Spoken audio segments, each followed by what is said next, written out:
Hey, what's going on, everybody? My name is Matt Jarbo. This is the Mundane Matt channel, and I'm not going to lie. I'm not the biggest fan of Scarlett Johansson. I never really have been. I don't feel she's really that good of an actress, even though I feel she does catch a lot of crap for taking specific roles.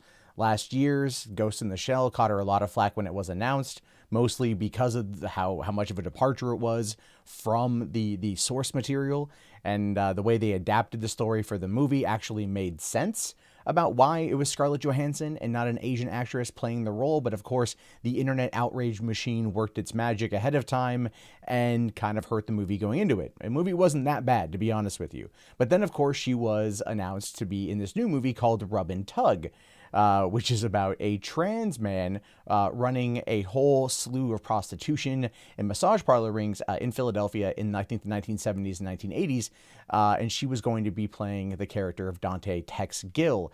And that caused a lot of backlash. A lot of people were out there going like, no, this role should go only to a trans woman, and things along those lines. Again, it's running the exact same argument, but this time from an entirely different demographic, going to show you that outside of maybe the Marvel Cinematic Universe, Scarlett Johansson has a tough time getting roles. Perhaps she should hit up Luc Besson and be like, hey, Lucy 2, that movie did well, right? Like, why don't we go back and explore more about string theory? Sure, my body evaporated and basically became the Matrix in the end, but that's not that doesn't matter at all. It doesn't mean anything.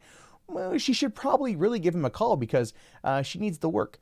Now, it says here that she has left Rub Tug, offers a statement on the casting controversy. Now, we've seen this also happen last year with Hellboy, and a role that was written for an Asian man being cast to Ed, or given to Ed Skrein. Ed Skrein then pulled out, and it went to Daniel Day-Lewis, which was kind of like kismet at the time. I felt that was kind of an interesting take. But anyway, it says here, Scarlett Johansson has reportedly left the film Rub Tug after yet another casting controversy, this time regarding her being cast in the role of a trans man.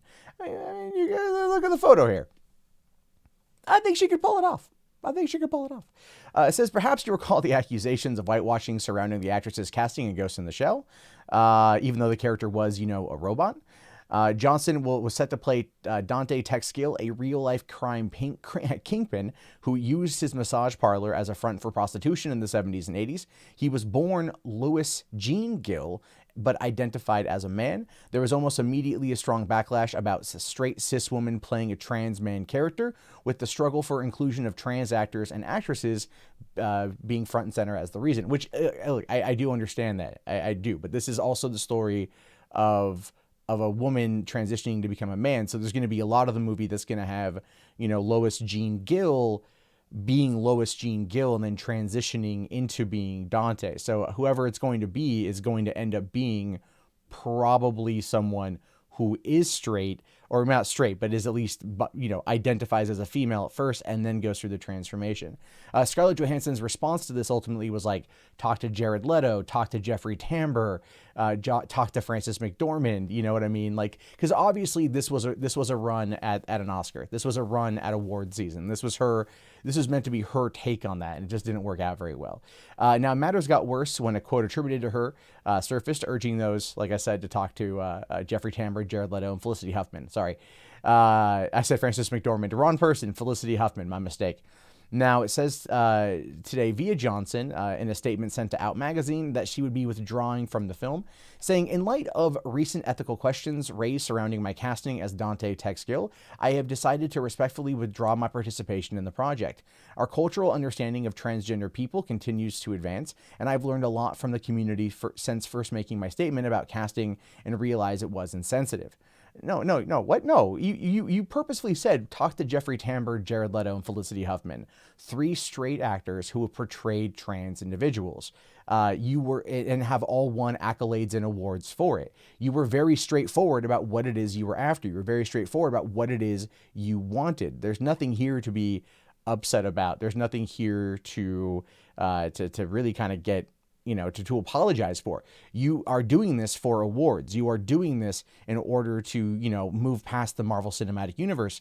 There's nothing here to be upset about. There's nothing here to be apologetic for. You were taking a role. I mean, if people needed to stay in their lane, then we would have seen many different characters that were gender bent or cast to another race fought back against a long time ago. It only goes one direction is what I wanted to say. But anyway, let's go on here. She says, I have great admiration and love for the trans community, and I'm grateful that the conversation regarding inclusivity in Hollywood continues. According to GLAAD, LGBTQ characters dropped 40% in 2017 from the previous year, with no representation of trans characters in any major studio release. While I would have loved the opportunity to bring Dante's story and transition to life, I understand why many feel he should be portrayed by a transgender person, and I am thankful that this casting debate, albeit controversial, has sparked a larger conversation about diversity and representation in film. I believe that all artists should be considered equally and fairly. Well, if you think that you should be, considered equally and fairly, then why aren't you still gunning for the role? Okay. I see. So her production company, These Pictures, actively pursues projects that both entertain and push boundaries. So she had gone after the story using her production company and cast her in the lead using her production company. I get it. So her production company is still making the movie. Rupert Sanders is probably still attached to direct. I do expect him to move away, probably because he was going to do this with her. Like, he's not going to direct this movie with an unknown. I'm just saying, this film is now basically dead. It says, we look forward to working with every community to bring the most poignant and important stories to audiences worldwide. And again, it says here, Rupert Sanders, who directed Ghost in the Shell, remains unclear if he is still going to be part of it, right? And the thing with that you have to remember is Scarlett Johansson essentially it was going after this role, like I said, for accolades, for one. All right, she wanted the accolades. She wanted to move past the Marvel Cinematic Universe. Even though the Black Widow movie just announced yesterday that they have a director, a lot of people are not really caring about it anymore. It's like, well, why? We already kind of got most of her story in Captain America, the Winter Soldier. So we've already got, and as well as Age of Ultron, we got a lot more of her backstory in both of those films. So why do we need to have a standalone movie about her? That time has essentially passed now. And again, I'm also looking at this from the perspective of, Scarlett Johansson as an actor in Hollywood. Actors in Hollywood have different age ranges that they can work, right? They get to a certain point where they're kind of fresh and new in their 20s and maybe early 30s. And then from mid 30s to maybe mid 40s, there's not much for them. There's really not much for them unless they're already established and can maintain getting those kind of roles. We've seen this in many actors going down the independent route because they're able to use their star power in order to attract financing for these films, and they go after accolades, they go after all these other things. And then, of course, we see, the later on, the 40s and the 50s, they then play the mother, they then move on to the grandmother, and there's, they get a natural kind of bump later on in their career. Scarlett Johansson is that kind of like the end of the first chapter of her career, which is why she's going for this role. And honestly, I think she should stick with it. And the reason why I think she should stick with it, not that I think she's necessarily a great actor, has everything to do with the idea of a story like this getting that kind of mainstream attention, right? Now, the controversy surrounding this obviously will work right now for trying to bring in somebody who is of a decent name in order to play the part.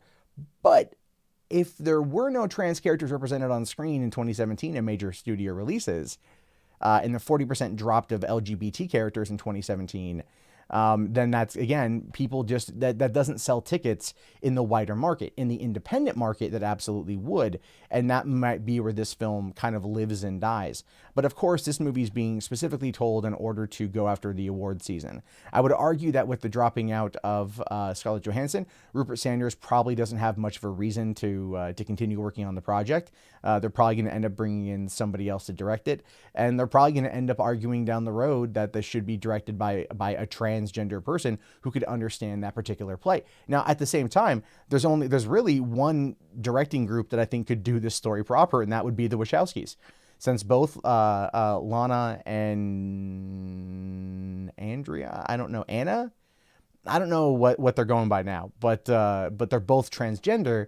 That could be something worth looking into, because they need something past Sense8. They still have some name to them, and that could work as getting that kind of representation. So if you have a trans actor, trans director telling this trans story, that could work. At the end of the day, though, what we have here ultimately is we've got a pushback from the SJW community on this character, this actor portraying this character. Again, it's only usually a one-way street. So I do find the whole thing to be pretty funny. We're going to have to wait and see what happens next. I don't know. But effectively, SJWs pushed Scarlett Johansson out of this role. And because she is at this place right now with the Women's March and her activism, she probably doesn't want to push it too far and risk hurting her career down the road. She'll have to now be on the search for another film that can lead her to Oscar gold. In the meantime, the rest of us are just kind of waiting to see what happens with the Black Widow movie, because that's kind of where her career is. If you ask anyone, oh, what are you looking forward to the next Scarlett Johansson movie? And they're going to be like, oh, Black Widow or Marvel? Like, no, it's an independent movie about this. Oh, I don't care. Call me when she's kicking ass again, because that is the role she's been typecast in, and that's not a bad thing. It's been very lucrative for her career, and at this point, she is now going to have to go that route, because this is also the business of Hollywood. When you're new, and when you're not, you're old. But anyway, leave your thoughts below. I'm curious to know what you guys think. My name is, of course, Matt Jarbo. This is the Mundane Matt channel. If you haven't already, please thumbs up the video, subscribe, and check back often for more content from me, and I'll talk to you guys later. Have yourself a great day. If you enjoyed this video, please consider becoming a patron today for just $1 per month over at patreon.com/mundanematt.